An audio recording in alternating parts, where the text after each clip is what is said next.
2017 elections లో Indira Gandhi electoral mall practice చేస్తూ అడ్డంగా దొరికిపోతే హైకోర్టు ఆమెను 6 సంవత్సరాలు పార్లమెంట్ నుంచి బ్యాన్ చేసిందని మీలో ఎంతమందికి తెలుసు?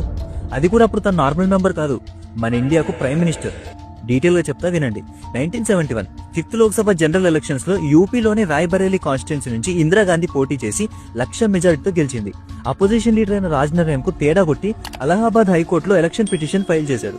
4 years గా జరిగిన ఈ కేసు 1975 లో ఇందిరాగాంధీ గవర్నమెంట్ ఆఫీసర్స్ ను, గవర్నమెంట్ మనీను, గవర్నమెంట్ వెహికల్స్ ను తన ఎలక్షన్ క్యాంపెయిన్ కోసం వాడిందని, అండ్ ఎలక్షన్ కు ముందు డబ్బులు పంచిందని హైకోర్టులో ప్రూవ్ అయింది. సో అలా ఆమెను పార్లమెంట్ నుంచి 6 years బ్యాన్ చేశారు.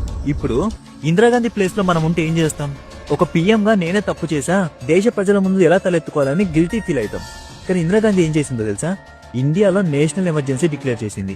అంటే ఫండమెంటల్ రైట్స్ ను సస్పెండ్ చేయడం, గవర్నమెంట్ కు అనుకూలంగా మాత్రమే మీడియా వర్క్ చేయాలని రూల్ పెట్టడం, అపోజిషన్ లీడర్స్ ను జైల్లో వేయడం, ఇక ప్రజలకు హక్కులంటూ ఏముండవు. ఫుల్ పవర్ గవర్నమెంట్ చేతిలోనే ఉంటుంది. సింపుల్ గా చెప్పాలంటే డిక్టేటర్షిప్. అసలు ఈ ఎమర్జెన్సీ యుద్ధాలకు, దేశ బాగోగుల కోసం మాత్రమే యూజ్ చేస్తారు. కానీ ఇందిరాగాంధీ మాత్రం పదవి కోసం, తను చేసిన తప్పును కవర్ చేయడం కోసం యూజ్ చేసింది. ఇప్పుడు నా క్వశ్చన్ ఏంటంటే, ఒక పార్టీలో నాయకులే ఇంత బహిరంగంగా తప్పులు చేస్తున్నారంటే వాళ్ళ కిందున్న వాళ్ళు ఇంకెంత తప్పులు చేస్తూ ఉండాలి? అసలు ఈ పార్టీ మన ఇండియన్ 50 సంవత్సరాలు ఎలా రూల్ చేసింది?